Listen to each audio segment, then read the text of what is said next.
that the Torah really starts off with the first sin of history.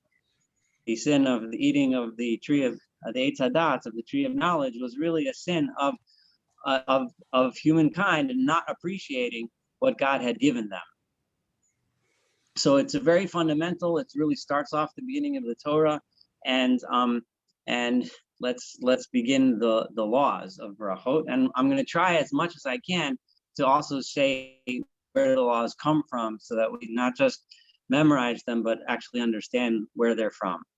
If anyone wants to stop me and ask at any point, just please speak up. So I will try to do this with give and take.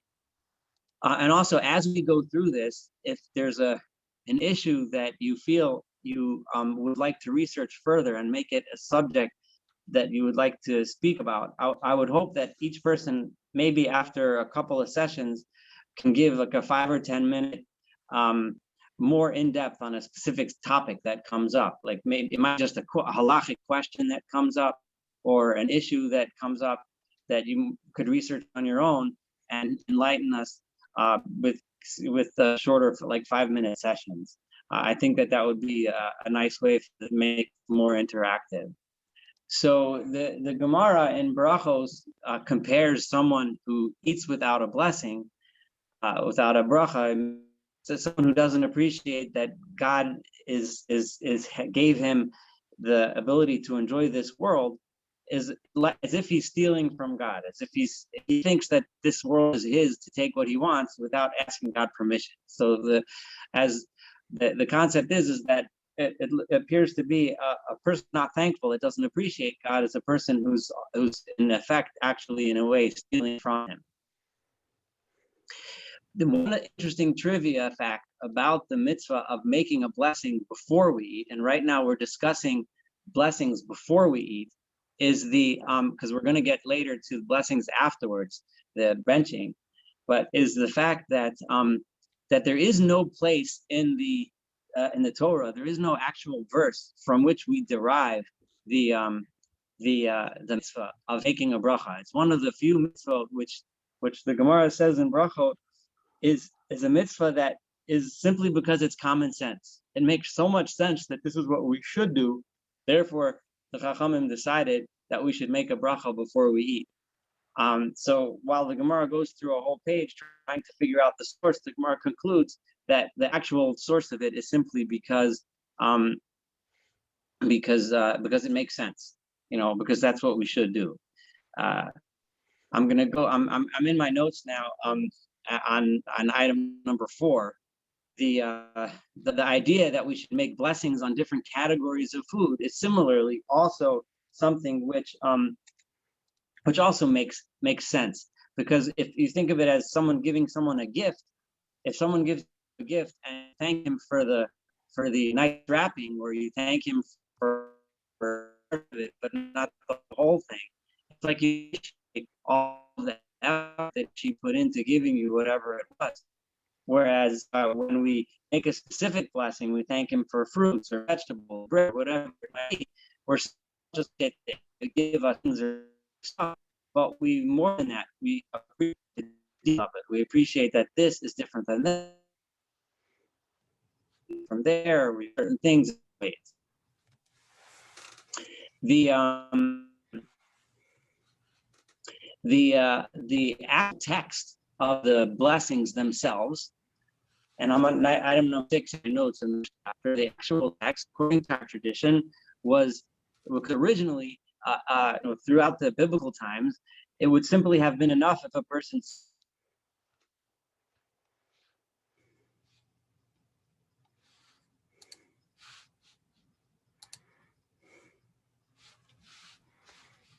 Can anyone hear Saul, or have we lost him altogether? We lost him. We can't. I think he's gone. Yep. He is I wonder rejoining. if there's another room he can go into. Sorry, I lost. I apologize. I'm You're going to have to work on getting a better connection. Can you hear me? Yes. Off and on. Yeah, is there another, sometimes if you change rooms, there's or I'm not sure, but sometimes either location or the device you're on can affect how you're transmitting. But let me say, I just appreciate all the work you've done to bring this to us. So whatever we can hear, I'm grateful for.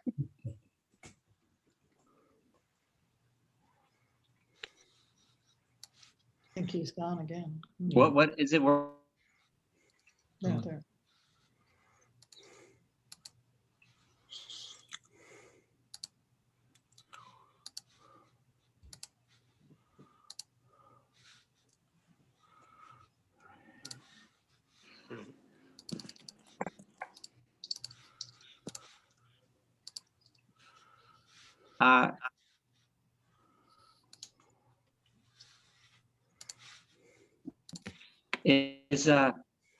Am I back?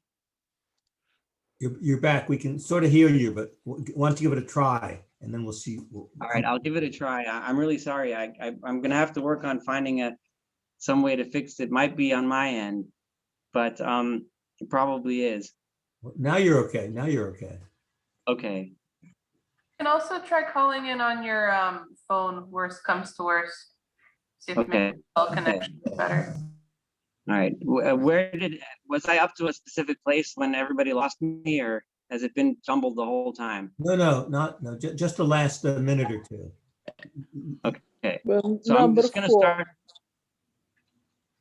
start with the fact that according to our tradition, the Ezra, who lived obviously at the beginning of the Second Temple period, together with the Anshe Knesset Hagadola, with all the men of the Great Assembly, were the ones that finalized the structure of the bracha as we make it today. The familiar structure of Baruch Atah Hashem Elokeinu Melech Haolam.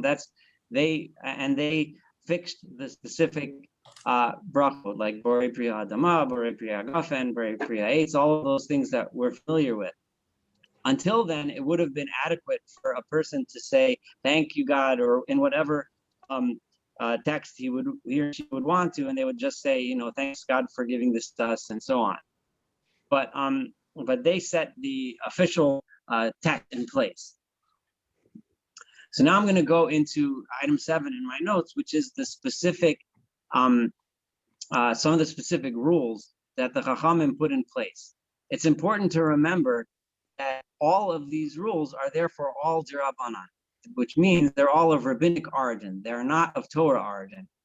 So whenever we have a doubt, the laws of the very rule to remember throughout this topic, anytime there's a doubt, we always decide on the lenient side of the doubt. So if there's a question, if someone made a blessing, if you don't remember if you said a blessing or not, if you don't remember if you're supposed to say a blessing in a certain scenario, those would be some common examples. That the in doubt therefore does not make a blessing. I want to make sure that that's an important concept that everyone should remember, that's going to come up on many different occasions. That whenever there's a doubt, you always decide to be lenient. And the reason for that is there's 2 reasons. One is because of the concept as is found all of halacha, which is anytime there's a doubt on a rabbinic subject, something a rabbinic, the doubt is always resolved in a lenient fashion. Whereas if it's a doubt of a Torah subject, then we always resolve it in a more stringent or hakol subject or isel fomra. The other reason is because there's a restriction against saying God's name in vain. So therefore, if you say a blessing and you're not supposed to, you're actually doing something wrong by saying God's name in vain. So that's another reason, therefore, when you're in doubt, not to say the blessing. That's an important rule, and it's going to come up many times. So first of all, the first rule we're going to say is when you say a blessing, it's important to say it out loud. Okay, the reason why we say it out loud at least enough that we can hear it ourselves. This is a principle we'll learn through the laws of prayer, davening, and so on. That saying it out loud so that we can hear helps us concentrate, helps us understand the words that we're saying. Obviously, if you're standing in a mall and there's people walking around, you don't want to necessarily draw attention to yourself and say it, loud for everyone to hear you, in a context where it would be acceptable to say a blessing out loud so that at least you can hear it or someone near you can hear it, and you're giving them the opportunity to say Amen, which is also a mitzvah, because when they say Amen, they get credit, so to speak, as if they made a blessing themselves. So it's always important, and in the proper context, of course, to say a blessing out loud. In a context where you really need to be silent and you want to take a drink or a bite of something, then speaking the words is still important, even if you can't hear them. There's a famous machloket, which I mentioned in 7D in my notes, which is something which will also come up a lot when we learn the laws of davening, and that is are you allowed to think a blessing or not? For let's say whatever reason you don't want to speak it, or let's say you didn't speak it but you thought the blessing, or you were looking in a book, let's say, to see which blessing you're supposed to make on something, and you read it in your mind. This is a famous machlokes, a famous argument among the early poskim, and there's the Rambam is the lead posek who said here Kiddish, that when you think something, it's as if you spoke it. Thought is equivalent to speech.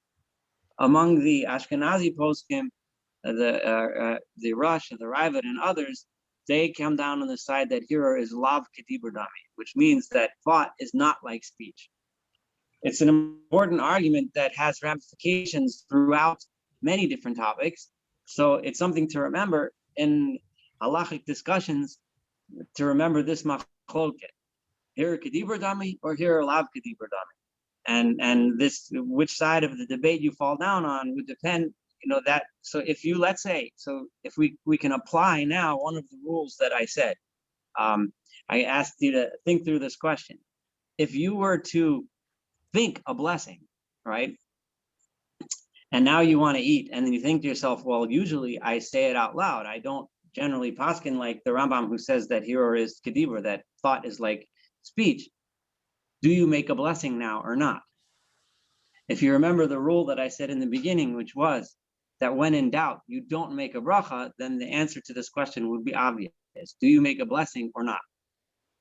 So the answer would be, no, you don't make a blessing, because since it is a suffix, since it is a doubt, anytime there's a situation, an issue of a blessing, we decide on the lenient side, and you did not make another blessing. So if for some reason or other you decided to sit down on next Shabbat at the Shabbat table, pick up challah, and you thought the bracha hamotzi rather than spoke it, then you really shouldn't speak it out loud, and probably be better off giving the bread to someone else to make the blessing out loud for everyone else sitting at the table. So it's better not to think it. It's better just to say it in the first place. I think it's a good example of applying that principle of safek brachot lahakel, that anytime you have a doubt as to a blessing, you always go lekula, you always go on the lenient side. In general, there is no rule as far as whether you should stand or sit for a blessing. We know that in many areas, like in davening, there are certain blessings, certain parts of davening that we stand for, certain parts of the service that we sit for, and we know that Kriyat Shema, for example, reading the Shema, the idea is that we're supposed to sit for Shema because we concentrate more, or by Shemona Esrei, by the Amidah, we stand because we're standing in front of the king. It's a standing out of respect.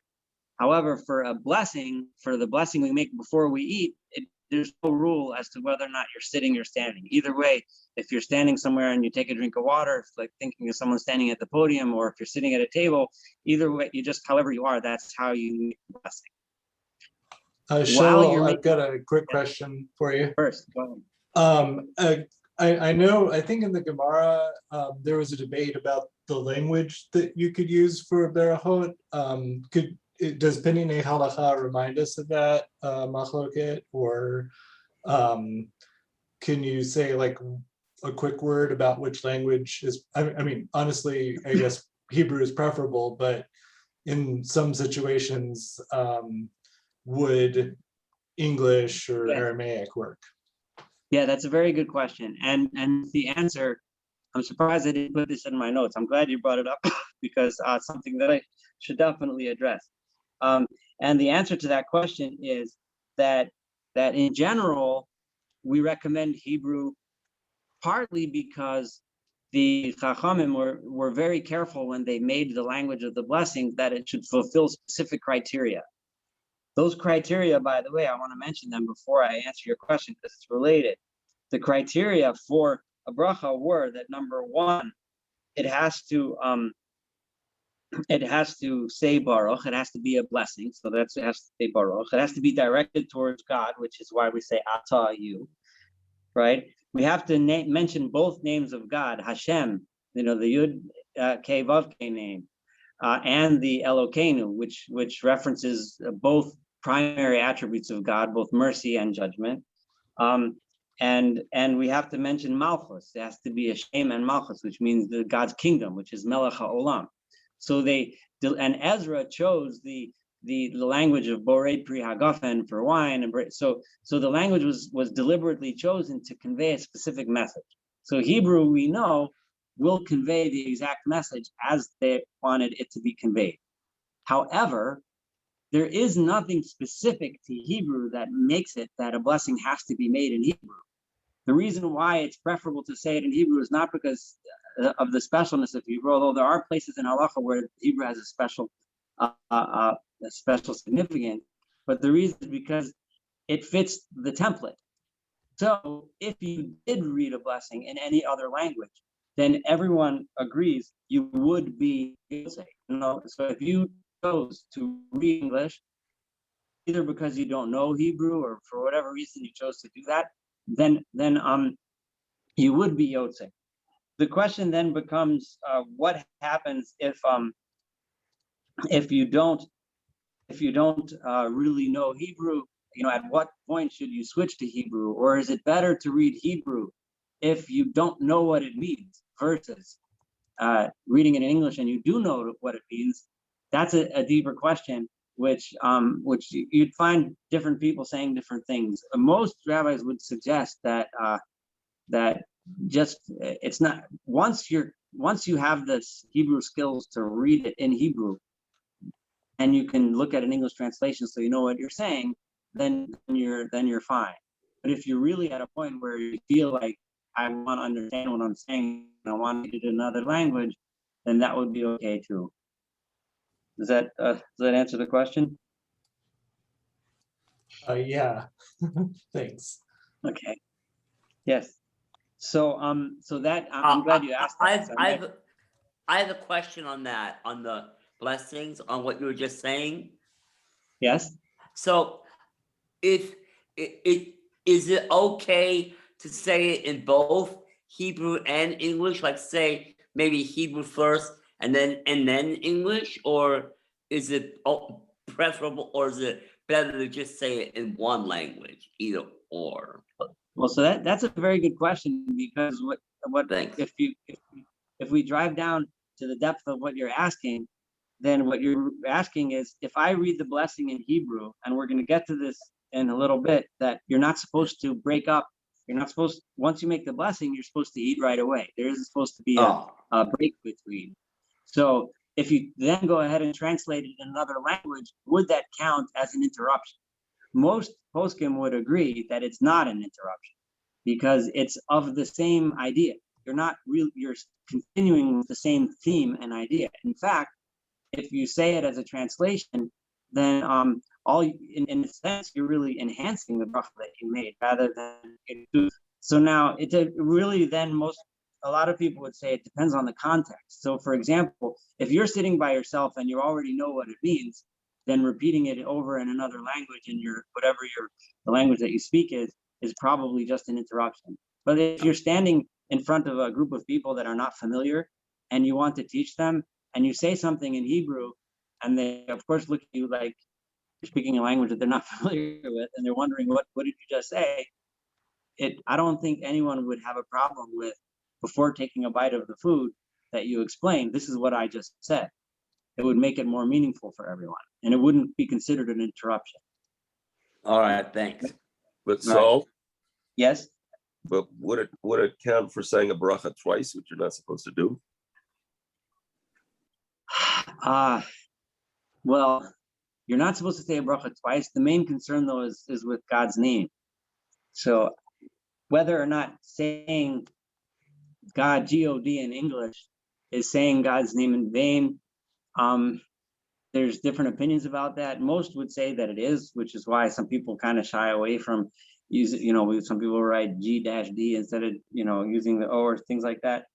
But I don't think it would be considered saying a blessing twice, because you're saying the translation in order to explain the blessing that you made. But if you really have in mind to say it twice, like you say it in Hebrew, then you say it in English, then I think that would be a problem. I think it matters what your intent is there. If your intent is to explain versus your intent is to actually say two blessings. Yeah, just like the rabbi said that when you're saying a blessing for your child to say it before they eat, you don't have to eat. You're teaching them how to say it. So of course, like, you're not saying Hashem's name in vain, you're teaching, right? Well, over there, you're not even so much teaching, but they're for a child, yes, but you can make a blessing for another. We're going to get there later.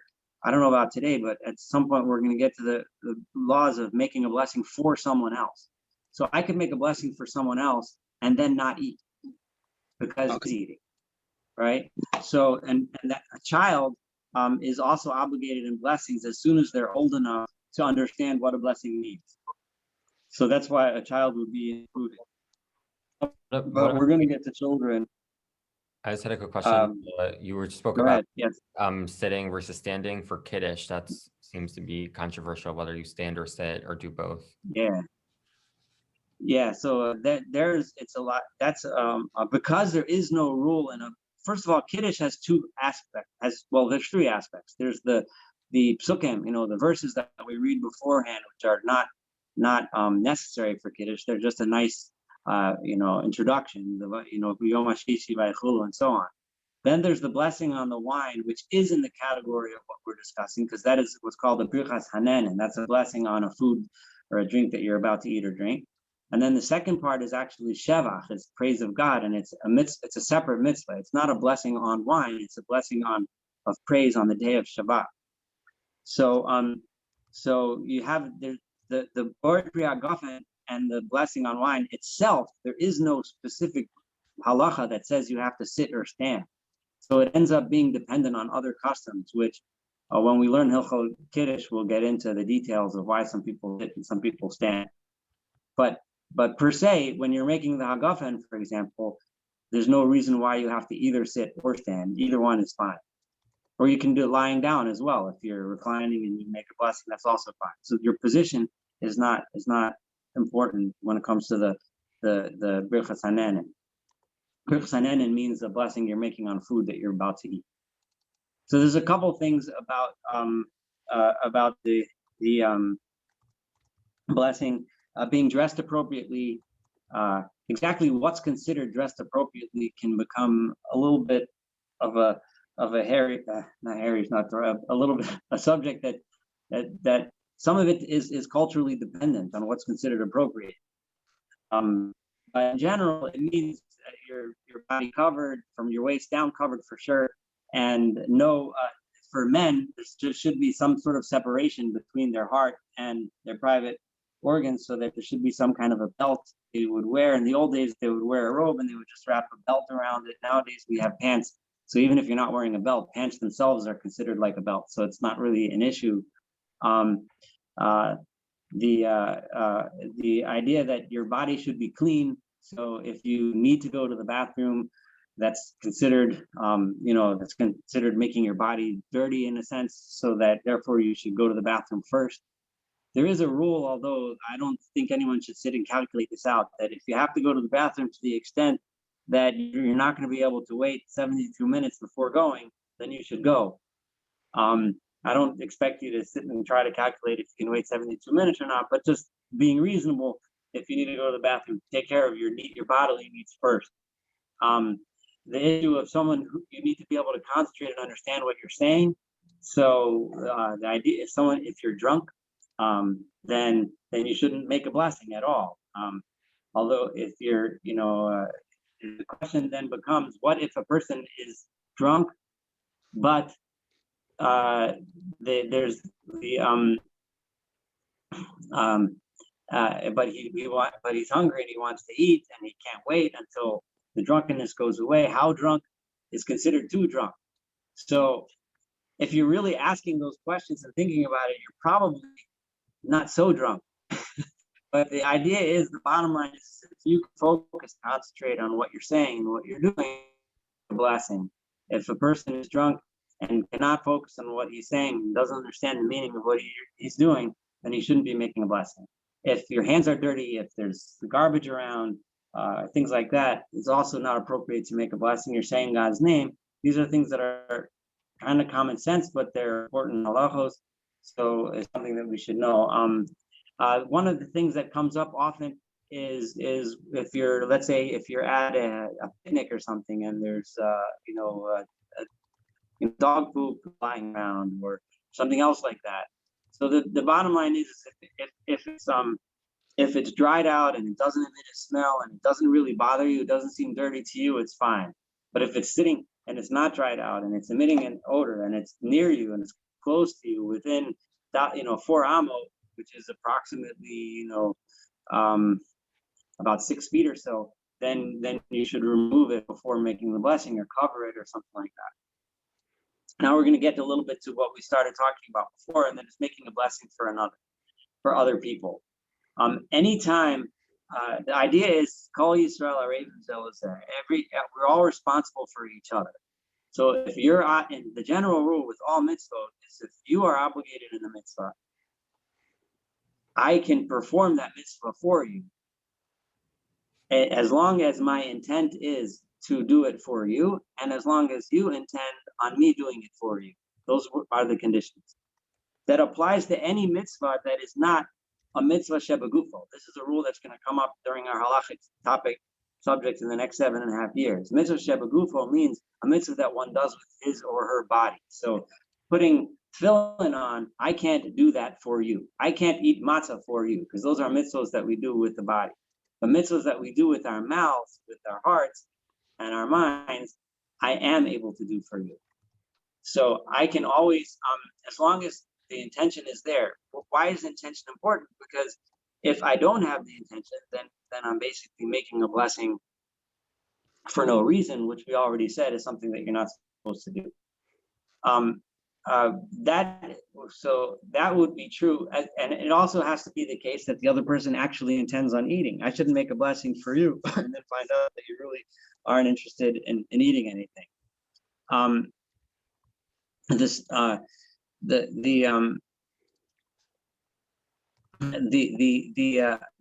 blessing on a mitzvah, like when you're saying for Kiddish, right? I can make a blessing for you even if I'm not taking a drink of the wine, because it's a mitzvah, right? The idea that I can make a blessing for you and for food, I kind of made I wasn't clear before. If I am absolutely not eating bread and you are, I cannot make a blessing on the bread for you. I have to also be eating bread. Wine Kiddish is different, because wine of Kiddish is also a mitzvah for Shabbos. So in addition to being a blessing on wine, it's also a blessing that's being done for Shabbos. So therefore, I'm allowed to make a blessing on the wine, even if I'm not taking a drink, which we do frequently in shul when we make Kiddish in shul or Havdalah in shul, that the person making the blessing doesn't actually drink the wine. We give it to a child to drink. Why we have to give it to a child to drink isn't 100%. Like it's our custom. But if there was no child around to drink, it wouldn't be the end of the world, because it's part of a mitzvah. I'm allowed to make that blessing even if no one's drinking from it. This is really the end of the first chapter in the Vukmin Halacha. Are there any questions or comments about the first chapter so far? Sure. Reb Shaul. Yeah. And Shmuel Hi. here. No, so yeah, no. So first of all, it's beautiful to listen to you. He's such a master teacher, so clear and nuanced. I had I forgot who asked the question about saying the blessing in English. I had a story that one time I was. That was me, Shmuel. Oh, it was a great question. One time I was Masader Kedushin, and I said the bracha, and I had for a Sheva brachos, and I said, okay, at that point I didn't think that women could recite Sheva brachos. I changed my mind since then, but at that point, so I asked the women to recite it in English before we said the bracha in Hebrew, and Rabbi Meir Twersky was there. He's the grandson of Rabbi Soloveitchik. And he said he was not happy with me. And he said, according to the Nitziv, you fulfill the mitzvah by reciting it in English. So he said I was saying a bracha levatala. What's your thoughts on that, Shaul? I would agree with him. Yeah. Because it's the Nitziv might say it explicitly, but other poskim also say that a bracha, we shouldn't make the bracha in another language because we don't know if we're gonna get the text exact. But technically speaking, a bracha in another language is okay. So if when she recited it, if she said it in English, then we have to assume that that it was done properly, and then any other blessing after that would be a bracha levatala, and we'd have to apply the rule of sofei brachas lahakol. Now I also agreed with him. I changed my practice after that. I did agree with him too. Yeah. Yeah. The only difference is that you might not apply sofei brachas lahakol by birchas nesuin if you assume that birchas nesuin, the blessings by a wedding, might have a deraisa component, but that I'd have to research. That's a little bit more than I'm ready to answer. Because the blessing over any other kind of blessing, for sure, I would say that. Anyway, so I mean, I wasn't sure how this timing would work. I don't think I should go much longer because someone else wanted to say something? Yeah, this is Brian. I had a question. And is it okay to call you Shaul? Yeah, of course, yeah. A couple questions. In terms of like sitting down for birkat, we're doing that because why? Because so well, first of all, we're going to get to birkat hamazon later because it has very different rules. But there's several reasons. But the primary reason is birkat hamazon has a special law of kviyat su'uda, of a specific place where you eat and benching at that place. And the seat is considered so there's actually the idea of being in that spot. That when you're standing, you're kind of you're fixed in this place. And the other issue is is concentration, because it's a deoraita and not a derabanan. We're more concerned that you concentrate on the words that you're saying. So those are two reasons. But birkat hamazon, you could say birkat hamazon standing or lying, but l'chatchila you should say it sitting. If you said it standing, you would be yotze. You wouldn't have to bench again. But you're supposed to do it sitting. Okay. Thank you. Any other questions? Yeah, Shaul, thank you. This is David. And I don't know if I'm off base here, but in tefillah, in the tractate brachos, they talk about a tefillah shava, which is a prayer in vain. And I'm wondering if the discussion that you had about saying Hashem's name or the Tetragrammaton in vain is the linchpin between not saying a bracha twice and a tefillah shava. I don't know if my question made any sense. No, I think it did, but I'm going to say that a tefillat shav, just for those that don't know what that means, is a prayer in vain. I mean, you actually translated that too. A prayer in vain is more of a philosophical issue than saying God's name in vain issue. because what you're essentially, the reason why in brachut they has a problem. So for example, if you know, the Gemara says if there's a fire and you pray that it shouldn't be my house, well, so that means that you're praying for something that's impossible. Either it is your house or it isn't. It's not something. So you're praying to God for something that it's impossible for God to listen to your prayer, and it's a flaw in your theology, right? You got it all messed up. You can't pray for God to change that which has already happened. Right, exactly. However, saying God's name in vain is the Torah tells us we should, and that's the reason why we shouldn't say God's name in vain. We're entering into the zone by I'll answer that, but remember that stating reasons for why the Torah tells us to do something brings up a whole philosophical subject, which is, you know, why do we do what the Torah tells us to do? Do we do it because God says so, or because there's a reason? But the reason why God tells us not to use his name in vain is because it's a matter of respect.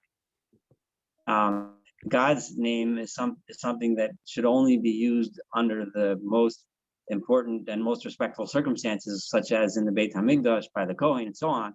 But we don't use God's name as a matter of respect to God, but also because God said so. So that's the issue. So they're two different issues. That's the point that I was trying to say. I see that I could cover a chapter in 45 minutes. So I'm going to work on doing a chapter a time, even if it takes us a long time, so be it. We'll get it done right. Because if I tried to start chapter 2 now, we'd be here for another 45 minutes, and then I think I'd lose a lot of fans. Shkoyach, thank you so much. Okay. Thank you, Shaul. All right, be well. Thank you. I'll try to get a better connection. Shkoyach. All right. Thank you. Good night, everybody. Thank you. Good night. Good night. Shaul, Yes. just want to quote my